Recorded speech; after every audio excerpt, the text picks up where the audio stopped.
आज की डेट में अगर आप 10 घर में जाओगे और उनका फ्रिज खोल के देखोगे तो फ्रिज में 10 में से 6 फ्रिज में आपको रियल जूस का डब्बा मिल जाएगा। मौका कोई भी हो, स्वाद, सेहत और खुशियों के लिए रियल ही पिलाना। और आज की केस स्टडी बहुत ज्यादा इंटरेस्टिंग ऐसे है कि भैया एक बात बताओ, भारत जैसे देश में जहां हर गली पे एक कोने पे जूस वाला है, ठेले पे जूस बिक रहा है, वहां पे कैसे एक कंपनी एंटर करती है और जूस को पैकेट में लेके आती है और उस पैकेट को हर फ्रिज में पहुंचा देती है। ये आज की मैनेजमेंट केस स्टडी सबसे ज्यादा इंपॉर्टेंट है उस केस में जब आप कोई भी नया प्रोडक्ट लॉन्च करना चाहते हो, कोई भी नई कैटेगरी में लॉन्च करना चाहते हो। जैसे हमने कुरकुरे की बात की थी, ये भी एक अलग तरह की केस स्टडी है और इससे मैं पर्सनली बहुत ज्यादा इंस्पायर हूं। तो आज की केस स्टडी में बहुत सारे लेसन आपको सीखने को मिलेंगे, डिटर्मिनेशन सीखने को मिलेगी, सोच सीखने को मिलेगी। तो इस वीडियो को देखते जाइए और अगर आपको किसी भी दौरान लगे कि वाह राहुल जी मजा आ गया, तो इस वीडियो को लाइक जरूर कर देना भाई साहब। सब्सक्राइब नहीं कर रखा हो तो सब्सक्राइब कर देना और शेयर तो करना ही करना है।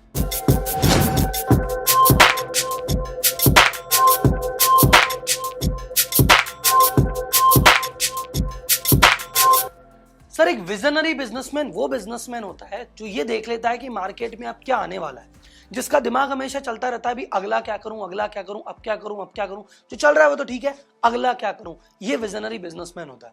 तो रादर देन किसी प्रोडक्ट और किसी सर्विस जो ऑलरेडी चल रही है उसमें घुस के कंपटीशन पैदा करने के बजाय अगर आप एक खुद की कैटेगरी लॉन्च कर दोगे तो इससे बढ़िया कुछ नहीं होता और इससे ज्यादा सक्सेस आप किसी मार्केट में ले नहीं सकते। तो ऐसा ही आइडिया आया अमित बर्मन जो डाबर इंडिया के एमडी थे उनके दिमाग में आया। तो अमित बर्मन जी ने जब विदेश गए तो वहां पे देखा कि यहाँ तो यार जूस मिलता है डब्बों में और इंडिया में तो ऐसा है ही नहीं।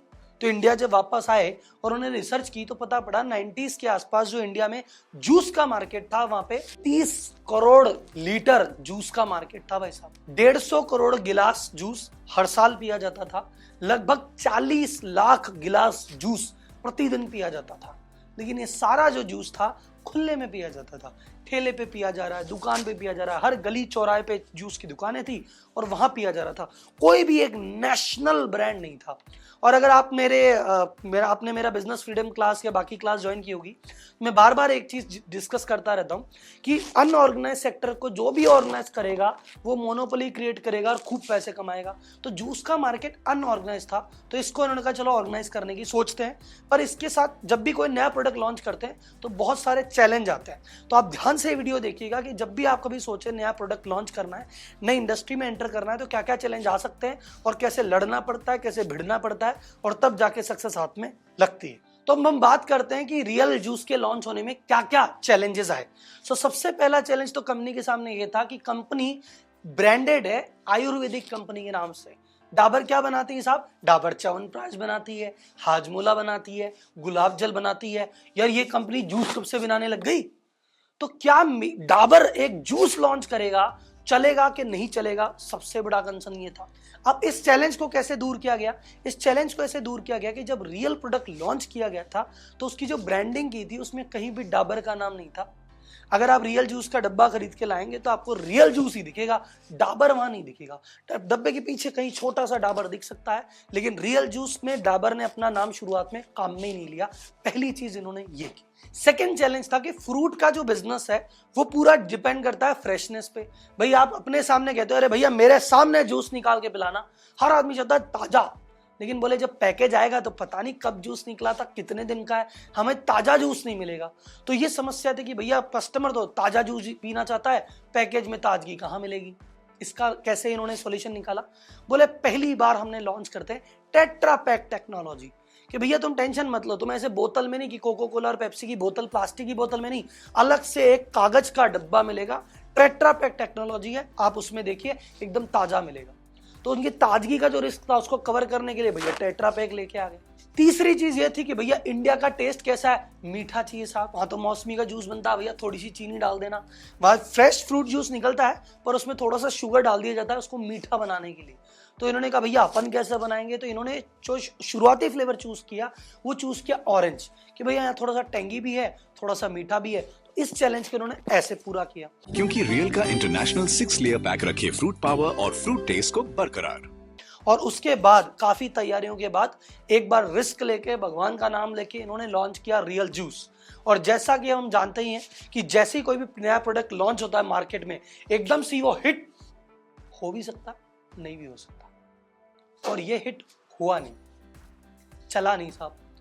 डाबर इतनी बड़ी कंपनी, इतनी सारी रिसर्च, इतनी ज्यादा सोच, इतनी प्लानिंग, फिर भी प्रोडक्ट नहीं चला। राहुल जी ऐसा कैसे हो गया? सर होता है, बिजनेस में तो यही होता है, जरूरी नहीं पहले प्रयास में सफलता मिले। तो इन्होंने मसूरी में पूरी सेल्स टीम को लेके गए, पूरी टीम बैठी, भैया क्या बात हो गई। तब कुछ चीजें निकल के आई और पता पड़ा कि सबसे बड़ी प्रॉब्लम तो भैया डिस्ट्रीब्यूशन में आ रही है, सप्लाई चेन में आ रही है। भी प्रॉब्लम का अंत नहीं हुआ, बोले सबसे पहले कहाँ प्रॉब्लम आ रही है और प्रॉब्लम देखी तो पहली प्रॉब्लम इनको आ रही थी सप्लाई चेन, कि भैया च्यवनप्राश के डब्बे तो इनके डीलर थे कि उठाया डब्बा पटका कहीं भी रख दिया, पड़ा है, क्या फर्क पड़ता है। लेकिन भैया ये तो खराब होने वाली चीज है, अगर इसको इधर उधर खुला रख दिया, कुछ भी पैकेट लीक हो गया, कुछ भी कैप खुली रह गई तो ये तो खराब हो जाएगा, ये तो वेस्ट हो जाएगा। ये तो अगर डब्बा मुस गया, अगर डब्बा अगर क्रश हो गया तो किसी काम का ही नहीं रहा। तो ये सप्लाई चेन में प्रॉब्लम आने लगी। इसका भी सॉल्यूशन पूरे लेवल पे, कंपनी के प्रोडक्शन बनने से लेके होलसेलर तक, होलसेलर से डिस्ट्रीब्यूटर तक, डिस्ट्रीब्यूटर से डीलर तक, कैसे इसका मेंटेनेंस किया जाएगा उसका बकायदा ट्रेनिंग प्रोग्राम बनाया गया। और सारे डीलर, डिस्ट्रीब्यूटर, होलसेलर को बिठा के भैया ट्रेनिंग दी गई कि ये नया प्रोडक्ट भैया ऐसे हैंडल करना है, ऐसे आएगा, ऐसे डब्बे में रखना है, अलग से जगह बनाई गई, अलग से इसके रूल्स बनाए गए और सबको ट्रेन किया गया। सप्लाई चेन और डिस्ट्रीब्यूशन की प्रॉब्लम इन्होंने ऐसे सॉल्व की। दूसरा थोड़ा एस्थेटिक का भी फर्क था कि जो डब्बा इन्होंने लॉन्च किया, वो पहला रियल फ्रूट का जो जूस आया था वो नीले कलर का डब्बा। आप इमेजिन कीजिए, नीले कलर के डब्बे में हम फ्रूट एक्सपेक्ट ही नहीं करते, बल्कि ब्लू कलर तो नेगेटिव लगता है, दवाई जैसा और लगता है। तो बोले यार ये कुछ और था, तो उन्होंने उसका कलर चेंज किया, डिजाइनिंग चेंज की और एकदम कलरफुल, एकदम फ्रेश फ्लेवर में उसको लॉन्च किया। एक और कंसर्न था कि कंज्यूमर्स ने कहा कि भैया अगर हमने ये डब्बा इतना महंगा खरीद लिया और एक बार में एक गिलास ही जूस पीना है तो बाकी डब्बा खुल गया, अब तो डब्बा खराब हो गया। तो बात तो सही है।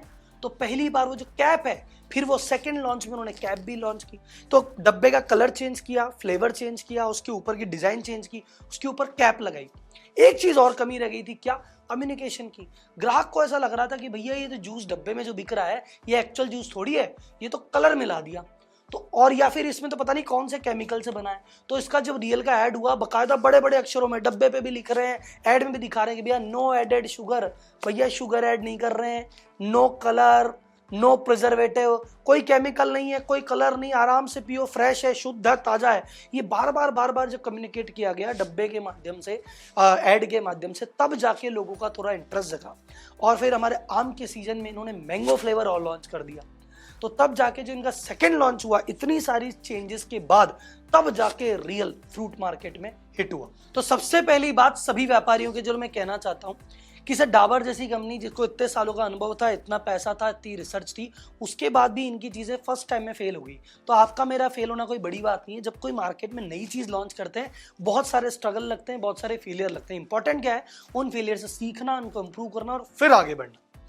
तो अब क्या हुआ, एक बार इनका फ्लेवर हिट हो गया, ऑरेंज और मैंगो हिट हो गया, दो चीज हिट हुई।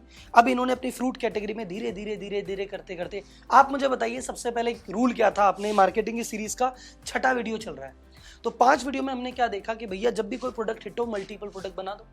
तो भैया अगर ऑरेंज और मैंगो हिट हो गया, इन्होंने धीरे धीरे करके 16 फ्लेवर लॉन्च कर दिया। अब फ्रूट कैटेगरी में राज कर लिया। आपका भैया क्या करें, पूरे और कैटेगरी में एंटर करो। तो एक कैटेगरी और लॉन्च की, फ्रूट प्लस वेजिटेबल, कि भैया फ्रूट और कई लोग वेजिटेबल का जूस पीते हैं, इनका फ्रूट प्लस वेजिटेबल, एक नई कैटेगरी लॉन्च कर दी। इसमें भी बहुत सारे प्रोडक्ट लॉन्च कर दिए। तीसरा, जो जिम जाते हैं, जो बहुत ज्यादा हेल्थ कॉन्शियस है, उनके लिए फाइबर प्लस, कि तुम्हें फाइबर चाहिए तो एक्टिव फाइबर प्लस है, ये कैटेगरी लॉन्च कर दी। तो नई नई कैटेगरी में एंटर कर गए। फिर इन्होंने ये अपनी तरह का फर्स्ट थे, फिर उन्होंने एक फर्स्ट थे सुपर फूड कैटेगरी में भी।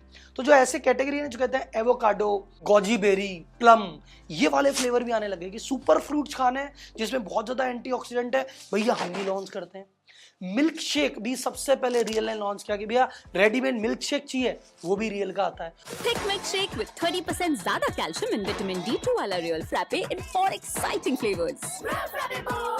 तो रियल का एक प्रोडक्ट हिट हुआ, तो धीरे धीरे करते करते भैया फ्रूट में भी, फ्रूट वेजिटेबल में भी, फाइबर में भी, मिल्क शेक में भी, सुपर फैट में भी, सब कैटेगरी में फैल गए और सब में बहुत बढ़िया बिजनेस आज की डेट में कर रहे हैं। और इसका अंदाजा आप इस हिसाब से लगा सकते हैं कि जो इंडिया के टॉप 100 एक्साइटिंग ब्रांड की लिस्ट है, उनमें इनका नाम आता है। और इंडिया के मोस्ट ट्रस्टेड फ्रूट ब्रांड की अगर अपन बात करें तो उसमें टोटल 8 साल से कंटिन्यूस ये लोग टॉप कर रहे हैं। तो इसी के साथ आज की केस स्टडी खत्म होती है। अगर आपका इससे रिलेटेड और भी कुछ सवाल हो चैट बॉक्स में पूछिए। आज की केस स्टडी से आपने क्या सीखा मुझे चैट बॉक्स में बताइए।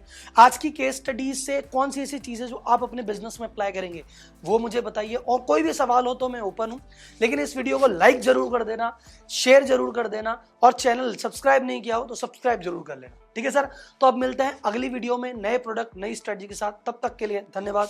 जय हिंद।